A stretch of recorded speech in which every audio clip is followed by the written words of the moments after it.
The next thing opportunity is called Slock. Okay. Have you heard of Internet IoT? Have you heard of that? Internet of Things? Right? Yeah, David says he has. Okay, so that's really hot right now, IoT, right?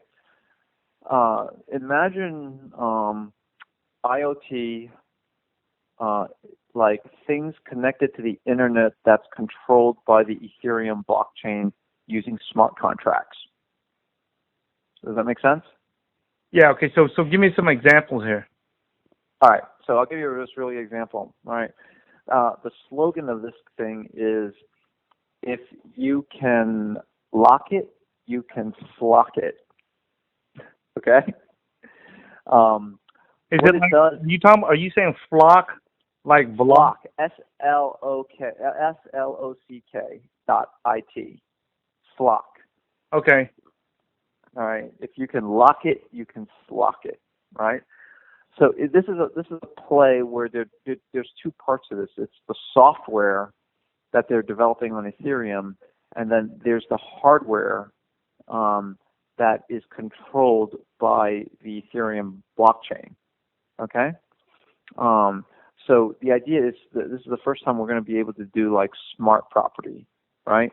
So imagine that you own all different. Let's just say we all own like different kinds of this crap, right? Like tools of bicycles or. All right, let's just take a bicycle, right? You have a bicycle, right? Yeah. And how often do you ride it? Like 5% of the time? Yeah. Right? Most of the time it's not doing anything, right? Yeah. Well, why don't you rent it out? Well, because it's a lot of work, right? You got to collect the money, you got to find out who the person is, and blah blah blah blah blah, right? So they're going to be making, say, a bike lock, right? That is connected to the Ethereum network, say over cellular, right?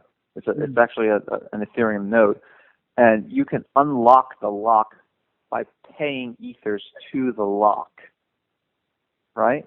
Like, oh, there's Ty's bike, it's locked, right? And I want to rent Ty's bike, right? So I'll pay the lock to unlock itself, right? I'll pay the lock with a deposit, right, as security, right? Yeah. And so that I can then use your bike for, I don't know, for however long I need to use it, right? Yeah. Okay. So that's one thing that's going to be, but it's totally like decentralized. It's almost like the first time where you can pass ownership of, say, a bicycle, right? And you can walk around with your smartphone and say, hey, I want to use this bike. It's locked. I'll just pay it. I'll pay the lock, right? Yeah. Or pay the slock, right?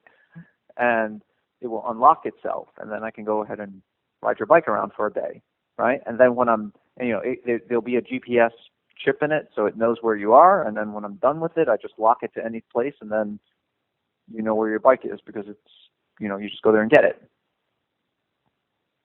Yeah. Right.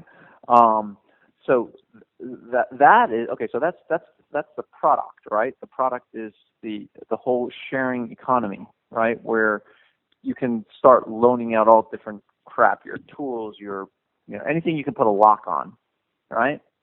Yeah. You can then monetize, right?